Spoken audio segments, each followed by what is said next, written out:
ஈழத்தில் இப்படியோர் ஆலயமா? முகநூலூடாக இந்தியாவிலிருந்து கொண்டு வரப்பட்ட விக்கிரகங்கள் காசியிலே இருந்து கொண்டு வரப்பட்ட சோழர் காலத்தினுடைய ஒரு சோழர் காலத்து ஆலயம். ஆச்சரியமூட்டுகின்ற ஆலயத்தின் அமைப்பு. எல்லாருக்குமே வணக்கம். நாங்க இப்ப போய்கொண்டிருக்கிற இடம் கிளிநொச்சி மாவட்டம் பூநகரி என்று சொல்ற இடம். அதாவது இந்த பூநகரியில சோழர் காலத்துல அமைக்கப்பட்டதாக சொல்லப்படக்கூடியதும் கிட்டத்தட்ட 3500 வருடங்கள் பழமையான வரலாறுகளை கொண்டதுமான ஒரு சோழர் காலத்து சிவாலயம் மணித்தலை சிவன் ஆலயத்துக்கு நாங்க போய்கொண்டிருக்கிறோம். அழிவடைஞ்ச நிலையில இருந்த இந்த ஆலயத்தை சமூக ஊடகங்கள் வாயிலாக புகைப்படங்கள் மூலமாக பார்த்து இந்த ஆலயம் சம்பந்தமான வரலாறுகளை தேடி தொல்பொருள் திணைக்களத்தின் வசம் இருந்த இந்த ஆலயத்தை மீட்டெடுத்து மக்களுக்காக கையளிக்க வேண்டும் என்கின்ற உயரிய நோக்கத்தோட இந்த ஆலயத்தினுடைய கட்டமைப்புகள் எல்லாத்தையுமே தன்னுடைய சொந்த நிதியில உருவாக்கி பிரம்மாண்டமான பல லட்சம் பக்தர்கள் புடைசூழ கும்பாபிஷேகம் நிகழ்த்தி இன்றைக்கு மக்களிட்ட இந்த ஆலயம் கையளிக்கப்பட்டிருக்குது. ஆலயத்தினுடைய கட்டுமானங்கள் எப்படி இருக்குது, இந்தியாவிலிருந்து கொண்டு வந்திருக்கக்கூடிய விக்கிரகங்கள் என்ன மாதிரி இருக்குது, இந்த ஆலயத்தை கனடாவில் இருக்கிற ஐயா எப்படி பார்த்து இந்த ஆலயத்தை இவ்வளவு கட்டுமானத்தோட கட்டி இருக்கிறார், அது மட்டும் இல்லாம சோழர் காலத்தில் அமைக்கப்பட்டதுக்கான ஆதாரங்கள் என்ன இருக்குது, பலதரப்பட்ட விடயங்களை இன்றைக்கு நாங்க இந்த காணொலியில் பேச போறோம். இங்க இருக்கக்கூடிய மக்களை நாங்க சந்திக்க போறோம். இங்க இருக்கக்கூடியவங்களோட நாங்க கலந்தாலோசிக்க போறோம். என்னென்ன விடயங்கள் உண்மையாக இருக்குது அப்படி என்ற பலதரப்பட்ட விடயங்கள் இன்றைக்கு இந்த காணொலியில் நீங்க பார்க்க போறீங்க. இந்த காணொலி ஒரு வித்தியாசமான காணொலியாக இருக்க போகுது. இந்த காணொலியை முழுமையா பார்த்து உங்களுடைய கருத்துக்களை பதிவு செய்யுங்க. யாராவது எங்களோட சேனலுக்கு புதுசா வாரீங்கன்னு சொன்னா மறக்காம எங்களோட சேனலையும் சப்ஸ்கிரைப் பண்ணுங்க. வாங்க வீடியோக்குள்ள போகலாம். வணக்கம். எல்லாம் வல்ல கந்தவள்ளி பெருமானுடைய தனிப்பெரும் கருணையினாலும் கிளிநொச்சி மாவட்டம் பூநகரி கௌதாரிமுனை மன்னித்தலை கௌரியம்பிகா சமேத ராஜராஜ ராஜேந்திர சுதானந்த சுவாமிகள் ஸ்தாபித்த ஒரு ஆலயத்தினுடைய கும்பாபிஷேகம் சார்ந்த விடயம்.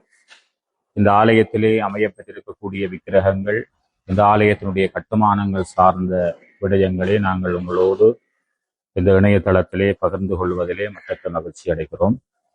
அந்த வகையிலே ராஜராஜ சோழனுடைய ஒரு மிகப்பெரிய புரட்சியாக இலங்கையிலே பல ஆலயங்களை ராஜராஜ சோழனுடைய காலப்பகுதிகளிலே ஸ்தாபிக்கப்பட்ட பல ஆலயங்கள் இருக்கின்றன. அதிலே விரல் விட்டு எண்ணக்கூடிய வகையிலே பல ஆலயங்கள் இன்றும் அவைகள் திகழ்ந்து கொண்டிருக்கின்றன, வழிபாடுகள் இடம்பெற்றுக் கொண்டிருக்கின்ற போதிலும் இந்த பூநகரி கௌதாரிமுனை என்கின்ற இந்த மன்னித்தலை என்கின்ற பிரதேசத்திலே இருக்கக்கூடிய இந்த சிவாலயம் நீண்ட காலமாக 1000 ஆண்டுகளுக்கு மேலே சிதைவடைந்து வழிபாடுகளின்றி பராமரிப்புகள் இல்லாமல் இருந்த ஒரு காலப்பகுதி. அந்த காலப்பகுதிக்கு பின்னாலே கிட்டத்தட்ட நான் நினைக்கிறேன் 10 ஆண்டுகளுக்கு முன்னதாக இந்த ஆலயம் சார்ந்த ஒரு சிறிய விடயம் ஒன்று, ஆலயத்தினுடைய பழைய முகப்பு ஒரு முகநூலூடாக வெளிவந்த ஒரு நிகழ்வை எங்களுடைய ராஜராஜேந்திர சுதானந்த சுவாமி அவர்கள் அவருடைய கவனத்தை, அந்த ஒரு சிறிய போட்டோ அவருடைய கவனத்தை ஈர்த்திருந்தது. அதனுடைய ஒரு வரலாறு வெளியிலே ஆதிசிவனி ஆலயத்திலே எங்க முன்னாலே காட்சிப்படுத்தப்பட்டிருக்கிறது. அந்த காட்சி தான் இந்த ஆலயம் இந்த அளவுக்கு இது ஒரு மிக பிரம்மாண்டமான ஒரு ஆலயமாக அமைவதற்கு அவர் அந்த முகத்தளத்திலே கண்டுகொண்ட அந்த சிறிய ஆலயத்தினுடைய சிதைவுகள் இன்றைக்கு இவ்வளவு பெரிய ஒரு ஸ்தாபனத்தை உருவாகுவதற்கு மூல காரணமாக இருக்கக்கூடியவர் எங்களுடைய ராஜேந்திர சுதானந்த சுவாமிகள். இவருடைய பூர்வீகம் வெல்வெட்டித்துறை. அவர் கனடா நாட்டிலே இருந்து இந்த ஆலயத்தினுடைய நிலைமைகளை கண்டு அதற்கு பின்னாலே இந்த ஆலயத்தை தான் பொறுப்பெடுக்க வேண்டும் என்ற ஒரு எண்ணக்கரு, இறைவனுடைய திருவருளுடைய பொலிவுதான் இன்றைக்கு இவ்வளவு விடயம். இறைவன் அடியவர்களுடைய உள்ளத்திலே குடியிருக்கிறான் என்பதையும் இந்த இடத்திலே இந்த ஆலயத்தினுடைய அமைவிடமும் இந்த ஆலயம் அமைந்திருக்கின்ற விதங்களையும் பார்க்கின்ற பொழுது அவை வேற எந்த காரணிகளும் இல்லை, திருவருளுடைய சிறப்பு என்பதுதான் என்னுடைய ஒரு தனித்துவமான ஒரு கருத்து. ஆகையினாலே இறைவன் தன்னுடைய விடயங்களை யார் மூலம் கொண்டு சேர்க்க வேண்டுமோ அவரை இறைவன் நன்றாக புடம்போட்டு அவன் அருளினாலே அவன்தாள் வணங்கி என்பதற்கு அமைவாக உள்ளம் கவர் கல்வன் அந்த உள்ளத்தை கவர்ந்து கொண்டவன் அதே உள்ளத்தில் உளமே புகுந்து அதனால் என்பதை ஞானசம்பந்தத்தினுடைய குளிர் பதிகத்திலே பாடுவது போன்று அவருடைய உள்ளத்தை இறைவனானவன் செப்பனிட்டு அந்த உள்ளத்துக்குள்ளே தான் குடிகொண்டு இந்த இடத்தை தன்னுடைய இடத்தை புனர்நிர்மாணம் செய்ய வேண்டும் என்ற அந்த எண்ணக்கருவை இவர் மூலமாக ஏற்படுத்தி இறைவன் இந்த இடத்திலே தற்பொழுது அந்த எல்லா வேலை திட்டங்களும் நிறைவடைந்து கும்பாபிஷேகத்தையும் சென்ற ஞாயிற்றுக்கிழமை 5ஆம் திகதி அந்த நிகழ்வும் சிறப்பான முறையிலே பல ஆயிரக்கணக்கான அடியவர்கள் உடைசூழ இந்த கும்பாபிஷேகம் இடம்பெற்று முடிவடைந்திருக்கிறது. இது இந்த கும்பாபிஷேகம் சார்ந்த ஒரு உன்னதமான விடயம். இந்த ஆலயம் அமைந்து கொள்வதற்கு மிக முக்கியமாக முழுமையான நிதி பங்களிப்பு எக்கனாமி முழுமையாக இவரையே சார்ந்தது. இது வேறு யாருடைய நிதிகளிலேயும் இந்த ஆலயம் கட்டப்படவில்லை. இந்த ஆலயத்தை கட்டுவதற்கு தன்னுடைய முழுமையான பொருளாதாரத்தையும் தன்னுடைய ஒரு நெறிப்படுத்தலிலே அக்னீஸ்வரம் என்கின்ற ஒரு குழுமம் மூலமாக இந்த ஆலயம் மட்டுமல்ல, ஒரு சிறந்த ஒரு சமூக சேவைகள், பல அடியவர்களுக்கு வீடுகளை அமைத்துக் கொடுத்தல், அதே மாதிரி பல தொழில் உபகரணங்களை சேகரித்து கொடுத்தல், இப்படி பல வகையான ஒரு சமூக சேவைகளோடும் அந்த சமூக சேவையும் ஒரு சமூக சேவையாக அவருடைய உள்ளத்திலே இருந்து ஒரு அக்னீஸ்வரம் என்கின்ற ஒரு குடும்பத்தின் மூலமாக ஒரு வழிநடத்தக்கூடிய ஒரு குடும்பத்தை நிறுவி அதன் மூலமாக நேரடி நெறிப்படுத்தலிலே இப்படியான வேலை திட்டங்களை எங்களுடைய ராஜராஜேந்திர சுதானந்த சுவாமி அவர்கள் ஆக்கிக் கொண்டிருக்கிறார் என்பதிலே எந்த விதமான மாற்று கருத்தும் இல்லை. அது அவருடைய தனித்துவமான ஒரு நிதி பங்களிப்பு என்பது இதில் மிக முக்கியமாக குறிப்பிட வேண்டிய ஒரு விஷயம். ஆலயத்தினுடைய அமைவிடத்தை நாங்கள் பார்க்கின்ற பொழுது இந்த ஆலயத்தினுடைய வடதுபுறத்திலே தான் அக்னீஸ்வரத்தை, அதாவது ராஜராஜ சோழன் ஸ்தாபித்த ஒரு ஆலயமாக அந்த ஆலயத்தை நாங்கள் அங்காலே பார்க்கலாம். அதனுடைய சோழர் காலத்தினுடைய கட்டுமான பணிகளோடு அதை முழுமையாக மறைக்காமல் அந்த சோழர் கால கட்டுமான பணிகளை வெளிக்கொண்டு வரக்கூடிய வகையிலே அவைகள் அமைய பெற்றிருக்கிறது. அது தொல்பொருள் தணிக்கழகத்தினுடைய கட்டுப்பாட்டிலே இருந்த அந்த ஆலயமானது இவருடைய பெரிய முயற்சியிலே அந்த தொல்பொருள் திணைக்களம் அந்த தங்களுடைய கட்டுப்பாட்டில் இருந்த அந்த விடயத்தையும் அவரிடமே கையளித்து நீங்களும் இந்த கும்பாபிஷேகத்தை நீங்களே செய்து கொள்ளுங்கள் என்று சொல்லி ஒரு சதுர ஆவுடையாருடைய ஒரு சிவலிங்கத்தையும் அவருடைய கையிலே அங்கே கொடுத்திருக்கிறார்கள். அது ஆலயத்தினுடைய வெளிவீதியிலே வடக்கு புறத்திலே இருக்கிறது. நாங்கள் பின்னாலே நான் உங்களுக்கு காண்பிக்கிறேன். தற்பொழுது இந்த ஆலயத்தினுடைய விடயத்திலே இப்ப நாங்கள் நின்று கொண்டிருக்கக்கூடிய இந்த இடம் தம்ப மண்டபம் என்று சொல்லி ஒரு ஆலயத்தினுடைய ஒரு மனிதனுடைய முதுகெலும்பு எப்படி அமையக்கூடிய இடமாக இருக்கிறதோ அந்த இடமாக இருக்கக்கூடியதுதான் இந்த தம்ப மண்டபம் என்று அழைக்கப்படுகிறது. இதிலே மூலாதாரம், சுவாதிஷ்டாதானம், மணிபூரகம், அநாகதம், விசுப்தி, ஆக்ஞை என்று சொல்லக்கூடிய 6 ஆதாரங்களிலே இப்ப நாங்கள் நின்று கொண்டிருக்கக்கூடிய சுவாதிஷ்டாதானம் என்கின்ற ஒரு பகுதியிலே நின்று கொண்டிருக்கிறோம். இங்கே ஒரு நந்தியை பார்க்கக்கூடியதாக இருக்கிறது. நந்தி என்பது விரோதமலம் என்று சைவ சித்தாந்தத்திலே சொல்லப்படுகிறது. சிவாய நம என்கின்ற மந்திரத்திலே யா என்கின்ற தத்துவத்தை தரக்கூடியதாக இந்த நந்தி இருக்கிறது. இது விரோதமலம் என்று அழைக்கப்படுகிறது. அங்காளி நாங்கள் பார்க்கின்ற பொழுது தெளிபீடம் என்பது பத்ரலிங்கம் என்று சொல்லுவார்கள். ஸ்தூலலிங்கம், பத்ரலிங்கம் என்று சொல்லி ஆலய கட்டுமானங்களிலே பல விதங்கள் இருக்கிறது. எம்முடைய ஆணவாதி கன்ம மாயை என்கின்ற 3 மலங்களையும் நாங்கள் வெளியிடுகின்ற இடமாக இந்த பத்ரலிங்கம் என்கின்ற பெலிபீடத்தை காணக்கூடியதாக இருக்கிறது. மூலாதாரத்திலே விநாயக பெருமான், தம்ப விநாயக பெருமான் மூலாதாரத்திலே அமர்ந்திருக்கிறார். இது கிட்டத்தட்ட ஒரு 500 கிலோ வெயிட்டுக்கு மேல் இருக்கக்கூடிய ஒரு மிக பிரம்மாண்டமான ஒரு நந்தியாக இந்த இடத்திலே பார்க்கக்கூடியதாக இருக்கிறது. இதுவும் இந்தியாவிலே இருந்து, கும்பகோணத்திலிருந்து இந்த சிற்பங்கள் எல்லாம் இந்த ஆலயத்துக்கு வரவழைக்கப்பட்டிருக்கிறது. ஏற்கனவே பல ஆண்டுகளுக்கு முன்னதாகவே இந்த ஆலயம் சார்ந்த ஒரு நிகழ்வுகள் ஏற்கனவே அங்குரார்ப்பணம் செய்யப்பட்டு 2-3 ஆண்டுகளுக்கு முன்னதாகவே இந்தியாவிலே இவைகள் எல்லாம் ஆர்டர் கொடுக்கப்பட்டு தற்பொழுது அது இங்கு இலங்கைக்கு வரவழைக்கப்பட்டு இந்த கும்பாபிஷேகம் சிறப்பான முறையிலே அடியனுடைய கரங்களினாலே இந்த கும்பாபிஷேகம் இடம்பெற்றிருக்கிறது. கும்பாபிஷேக பெரும் சாந்தி திருவிழா 5/7/2026 சோழர்கால புராதன வரலாற்று தொன்மையும் மிக்க இந்த சிவாலயமானது இயற்கை அனர்த்தத்தினாலும் நாட்டில் ஏற்பட்ட அசாதாரண சூழலாலும் முழுமையாக சிதைவடைந்திருந்தது. இதனை அறிந்த ராஜராஜேந்திர சுதானந்த சுவாமிகள், இந்த பெயரை உடையவர் தான் இங்கே இந்த படத்தில் இருக்கக்கூடிய சுதானந்த சுவாமிகள், தனது முழுமையான நிதி பங்களிப்பிலே இந்த ஆலயத்தினுடைய புதிய நிர்மாணித்துள்ளார். ஆலயத்தினுடைய கட்டுமான பணிகள் அனைத்தும் அவரது அறக்கட்டளை அமைப்பான அக்னீஸ்வரம் நடத்துனர்களினாலே மேற்பார்வையிலே முன்னெடுக்கப்பட்டன. இந்த அக்னீஸ்வரம் என்கின்ற குழுமம் தான் இந்த ஆலயத்தினுடைய மேற்பார்வை முழுமையாக செய்து கொண்டிருக்கிறார்கள். சிவலிங்கமானது கிட்டத்தட்ட 1500 கிலோ வெயிட்டை உடையது. அந்த ஆலயத்தினுடைய கருவறையில் இருக்கக்கூடிய சிவலிங்கத்தினுடைய ஆவுடையார் பகுதி. அதுக்கு மேலே வைக்கப்பட்டிருக்கக்கூடிய பிரதிஷ்டை செய்யப்பட்டிருக்கக்கூடிய லிங்கம் வந்து காசியிலே இருந்து கொண்டு வரப்பட்ட பானலிங்கம் என்ற ஒரு சிவலிங்க அமைப்புகளிலே பல வகை படிகலிங்கம் இருக்கிறது, பானலிங்கம் இருக்கிறது, பத்திரலிங்கம் என்று சொல்லி பல வகைகள், மரகத லிங்கம் இருக்கிறது, இப்படி பல வகைகளாக இருக்கிறது.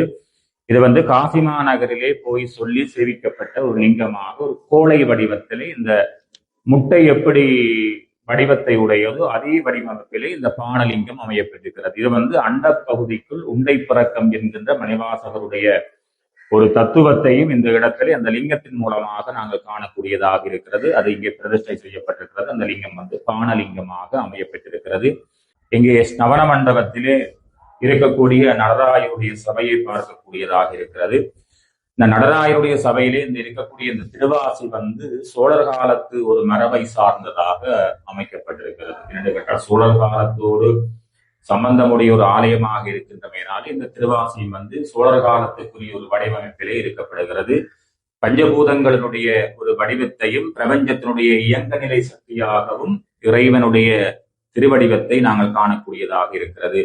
ஒரு கையிலே தீச்சட்டி இருக்கிறது, ஒரு கையிலே உடுக்கை இருக்கிறது, அபயவரதம் இருக்கிறது, தூக்கிய திருவடி இருக்கிறது, கீழே முஜலகன் படுத்திருக்கிறார், அங்காலே சிவகாம சுந்தரி அம்பிகை இருக்கின்றார். அதே மாதிரி மணிவாசக பெருமானும் இங்கே பக்கத்தில் இருக்கிறார்கள். அப்ப ஒரு பிரபஞ்சத்தினுடைய வடிவமாகவும் அணுவுக்கு அணுவாய் அப்பாலுக்கு அப்பாலாய் கனமுத்து நின்ற கரம்புள்ளே காட்டி என்கின்ற அந்த ஔவையாருடைய அகவலுக்கு அமைவாகவும் அணுவை சதகூருட்ட கோணிலமுலன் இறைவன் என்கின்ற கம்பருடைய வார்த்தைக்கும் அமைவாக இவைகளை நாங்கள் இங்கே காணக்கூடியதாக இருக்கிறது. படைத்தல், காத்தல், மறைத்தல், அழித்தல், அருளல் என்கின்ற 5 தொழில்களிலேயும் உலகம் முத்தொழில் வயப்படும் என்று சைவ சித்தாந்த மரபு சொல்லும். படைத்தல், காத்தல், அழித்தல் என்கின்ற இந்த 3 விடயங்களையும் பிரபஞ்சத்துக்காக இறைவன் செய்வதாகவும், அருளல், மறைத்தல் என்கின்ற 2 தத்துவங்களையும் ஆன்மாவுக்காக இறைவன் செய்வதாகவும் சைவ சித்தாந்த மரபு சொல்லுகிறது. அவன், அவள், அது, அவையெனும் மூவினமையில் தோற்றிய திதியே ஒடுங்கி மலர்குளராம் அந்தமாதி என்பனார் புலவர் என்பது சிவஞான போதத்தினுடைய 1வது நூற்பா. அதுக்கு அமைவாகத்தான் நாங்கள் இந்த நடராஜ பெருமானை நாங்கள் பார்க்கிறோம். இவருடைய தத்துவம் வந்து பிரபஞ்சத்தினுடைய ஈர்ப்பு சக்தியிலே முதலிடத்தையாகவும், சிதம்பரத்திலே நடராஜ பெருமான் எப்படி பிரபஞ்சத்தினுடைய மையப்புள்ளியிலே அமெரிக்கா விஞ்ஞானிகளுடைய ஆய்வினுடைய அடிப்படையிலே எப்படி இருக்கிறாரோ அதே மாதிரி பிரபஞ்சத்தினுடைய இயங்கு நிலைக்கும் பரமாணி என்கின்ற விஞ்ஞானத்தினுடைய பரமாணி என்கின்ற கடைசி கூறனுடைய பதமாகவும் இந்த நடராஜரை பார்க்கிறோம். இது வந்து சுவிட்சர்லாந்திலே, பெல்ஜியத்திலே வந்து அணு ஆராய்ச்சி நிலையத்திலேயும் அப்துல் கலாம் அவர்கள் 2004ஆம் ஆண்டு கொண்டு போய் அந்த அணுவினுடைய வடிவம் நடராஜ பெருமான் என்பதை பிரதிபலிக்கக்கூடிய வகையிலே சுவிட்சர்லாந்திலே, பெல்ஜியம் அணு ஆராய்ச்சி நிலையத்திலேயும் அங்கே பிரதிஷ்டை செய்யப்பட்டிருக்கிறது. இங்கே இருக்கக்கூடிய இந்த சுடர்கள், திருவாசியில் இருக்கக்கூடிய இந்த சுடர்களை நாங்கள் பார்க்கின்ற பொழுது 51 அட்சரங்கள் என்று சமஸ்கிருதத்திலே சொல்லுவார்கள். அந்த 51 அட்சரங்களும் தான் இந்த ஜுவாலை வடிவிலே, தீ வடிவிலே இருக்கக்கூடிய திருவாசியில் இருக்கக்கூடிய இந்த விடயங்கள். அதே மாதிரி 64 கலையம்சங்களாகவும் பிரபஞ்சத்தினுடைய தத்துவங்களாகவும் இறைவனுடைய ஜடைமொழியை நாங்கள் காணக்கூடியதாக இருக்கிறது. இங்கே காத்தல், தூக்கிய திருவடி, அருளை என்கின்ற தத்துவங்களையும், இங்கே முயலகவன் ஆணவாதி கர்ம மாறி என்கின்ற விடயத்தையும் இந்த நடராஜ பெருமானுடைய தத்துவத்தை நாங்கள் பார்க்கக்கூடியதாக இருக்கிறது. பிரபஞ்சத்தினுடைய தோற்றத்துக்கும் முடிவுக்கும் மூல காரணமாகவும் இருக்கக்கூடியவர் எல்லாம் வல்ல நடராஜ பெருமான். இங்காலே அம்பாளை வந்து அருள் சக்தி என்று சொல்லுவார்கள். அருள் சக்தி என்று கேட்டால் சிவபெருமானுக்கு 4 சக்திகள், அருள் சக்தி, போர் சக்தி, கோபசக்தி, புருஷ சக்தி என்ற 4 சக்திகளிலே அம்பாள் வந்து அருள் சக்தி. இது அம்பாளுக்கும் சுவாமிக்கும் இடையிலே உள்ள சம்பந்தமாக தாதான்மிய சம்பந்தம் என்று சைவ சித்தாந்தம் சொல்லும். அப்படியான ஒரு மரபோடு இங்கே இந்த நடராஜ பெருமான் சோழர் காலத்தினுடைய ஒரு வரலாற்றை பிரதிபலிக்கக்கூடிய வகையிலே இந்த நடராஜருடைய பின் திருவாசி அமையப்பட்டிருக்கிறது. இதுவும் இந்தியாவிலிருந்து இங்கே கொண்டு வரப்பட்டிருக்கிறது. தெற்கு திசை நோக்கி அருள் சக்தியாக அம்பிகை இங்கே கருவறையிலே கௌரி அம்பிகையாக இங்கே எழுந்தருளி இருக்கிறாள். இந்த இதய விக்கிரகங்களும் வந்து இந்தியாவிலிருந்து கொண்டு வரப்பட்டிருக்கிறது. எல்லா விக்கிரகங்களும் இந்தியாவிலிருந்து கொண்டு வரப்பட்டிருக்கிறது. அதே மாதிரி இங்க இதிலேயும் வந்து நந்தியும் பெலிபீடமும் மூலாதார கணபதியாக அடுத்த ஒரு பெரிய மகோற்சவத்தை எதிர்நோக்கியவாறு இந்த ஆலயத்தினுடைய பிரயாணம் நடந்து கொண்டிருக்கிறது. வேலை திட்டங்களும் இன்னும் முடியவில்லை. தொடர்ந்த வேலை திட்டத்திலே அந்த விஷயங்கள் எல்லாம் நிகழ்ந்து கொண்டிருக்கிறது. வாராகி அம்பிகையும் இங்கே பிரதிஷ்டை செய்யப்பட்டிருக்கிறது. இது ஒரு கல்விக்கு மிக முக்கியத்துவமான ஒரு வழிபாட்டு சிறப்பை இந்த வாராகி உபாசனை என்பதும் வாராகி அம்பிகை உபாசனை செய்து வழிபாடு செய்யக்கூடியவர்கள் தங்களுடைய வாழ்க்கையிலே பல வெற்றிகளை அடையக்கூடிய ஒரு வாய்ப்பையும் இந்த வழிபாடு கொடுக்கிறது. சனகர், சனாதனர், சனந்தனர், சனக்குமாரர் என்கின்ற 4 முனிவர்களுக்கும் அவர்கள் 1000 வேதங்களை மோதினார்கள். அதனுடைய பொருள் விளங்காமல் அதை உணர்ந்து கொள்ள முடியாத காரணத்தினாலே எல்லாம் வல்ல இறைவனிடம் சரணாகதி அடைந்து எங்களுக்கு ஞானத்தை போதிக்க வேண்டும் என்று சொல்லுகின்ற பொழுது இறைவன் ஞான குருவாக முனிவர்களுக்கு உபதேசித்தார் என்பது அடையாளமாக தட்சணா முகூர்த்தம் இருக்கிறது. இது சைவ சித்தாந்தத்தினுடைய மறைவிலே இது ஒரு பெரிய வழிபாட்டுக்கு ஒரு குரு என்கின்ற ஸ்தானத்திலே இறைவன் குருவாக அடியவர்களை ஆட்கொள்வது போன்று சின்முத்திரை என்று கேட்டால் சித்தி என்று கேட்டால் ஞானம், முத்திரை என்று கேட்டால் அடையாளம். அந்த ஞானத்தினுடைய அடையாளமாகவும் இங்கே தட்சணா முகூர்த்தம் இங்கே ஒரு சிறப்பான ஒரு ஆலயமாக இங்கே அமையப்பட்டிருக்கிறது. 3 தளங்களையுடைய ஒரு ஆனந்த விமானமாகவும் இந்த இடத்தை நாங்கள் காணக்கூடியதாக இருக்கிறது. ஒரு மிக பிரம்மாண்டமான ஒரு கட்டட அமைப்போடு இந்த ஆலயம் 9 கெட்டு கால்பிரவாய் பிரமாணத்தில் இந்த ஆலயம் அமைந்திருக்கிறது என்று என்னுடைய ஒரு உத்தேசம். சிறப்பான முறையில் இந்தியாவினுடைய சிற்ப வல்லுநர்களினாலே இந்த ஆலயத்தினுடைய சிற்ப வேலைகள் செதுக்கப்பட்டிருக்கின்றன. இது விநாயக பெருமானுடைய சன்னிதானத்தை காணக்கூடியதாக இருக்கிறது.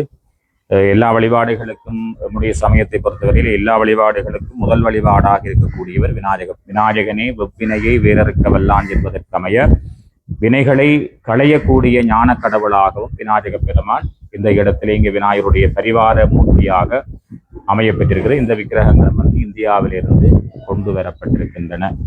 இதனுடைய கட்டுமானங்களை பார்க்கின்ற பொழுது மகோத்தர கட்டுமானம் என்று சொல்லி மரபு கட்டடக்கலை திருஞானம் அவர்கள், அதாவது இந்தியாவினுடைய மாமல்லபுரம் சிற்பக்கலை கல்லூரியினுடைய ஒரு பேராசிரியர் என்று நான் நினைக்கின்றேன். திருஞானம் அவர்கள் எழுதிய மரபு கட்டடக்கலை என்கின்ற ஒரு கலையினுடைய அடிப்படையிலே, அந்த நூலினுடைய அடிப்படையிலே பார்க்கின்ற பொழுது மோத்தர வேலையாக இந்த ஆலயத்துடைய கட்டுமானங்களிலே அந்த கட்டிடத்தினுடைய எல்லையிலிருந்து இந்த கட்டிடத்தினுடைய எல்லை வரைக்கும் உள்ள இடைவெளிதான் கால்பிரவாய் பிரமாணம் என்று சொல்லுவார்கள்.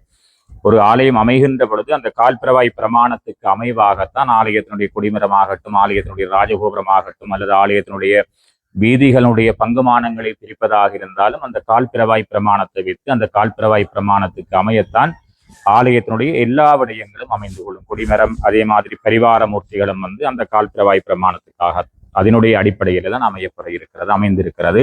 ஒரு மிக பிரம்மாண்டமான முறையிலே இந்த ஆலயத்தை அவர் அமைத்து கொடுத்திருக்கிறார். வள்ளி தெய்வ யானையோடு முருகப்பெருமான் இங்கே காட்சியாக இருக்கின்றார். அதே மாதிரி முருகனுடைய வழிபாடை பார்க்கின்ற பொழுது கௌமார வழிபாடு 6 சமயங்களிலே சைவம், வைணவம், காணபத்தியம், கௌமாரம், சாக்தம் என்று பார்க்கின்ற பொழுது முருகனுடைய வழிபாடு கௌமார வழிபாடாகவும் இருக்கிறது. சிவபெருமானுடைய ஒரு அவதாரமாகவும் நாங்கள் முருகப்பெருமானை காணலாம். அருவமும் உருவமாகி அனாதியாய் பலவாயொன்றாய் பிரம்மமாய் நின்ற ஜோதி பிளம்பதோர் மேனியாக கருணைகூர் முகங்களாரும் கரங்கள் 12 கொண்டே ஒரு திருமுருகன் வந்தாங்கு உதித்தனன் உலகமுய என்று கந்தபுராணத்திலே கச்சியப்பர் சொல்லுவது போன்று இங்கே இச்சாசக்தி, கிரியாசக்தி என்கின்ற 2 சக்திகளோடு ஸ்கில், அட்டிடியூட், நாலேஜ் என்று நாங்கள் பார்க்கலாம். அதாவது ஒரு மனிதனுடைய வாழ்க்கையிலே விருப்பம், செயல்பாடு என்கின்ற 2லேயும் அவனுடைய தெளிவு ஞானத்தை பெற்றுக்கொள்ளுகிறான் என்கின்ற தத்துவமாகவும், அதே மாதிரி சந்திரனை கண்டு மலரக்கூடிய நீலோத்பலமும் சூரியனை கண்டு மறையக்கூடிய தாமரையும் அம்பிகையினுடைய 2 கரங்களிலேயும் இருக்கிறது. தெய்வானுடைய கையிலே நீலோத்பலம், வள்ளியினுடைய கையிலே தாமரை மலர்.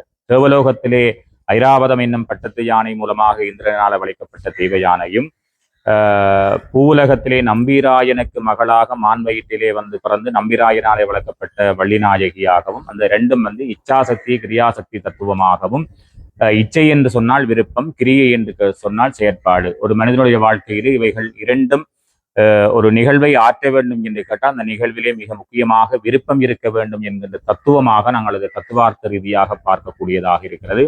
அப்ப அந்த தத்துவத்தினுடைய அடிப்படையிலே ஞானத்தை தரக்கூடியவனாகவும் முருகப்பெருமானை நாம் காணக்கூடியதாக இருக்கிறது. அப்ப இந்த 3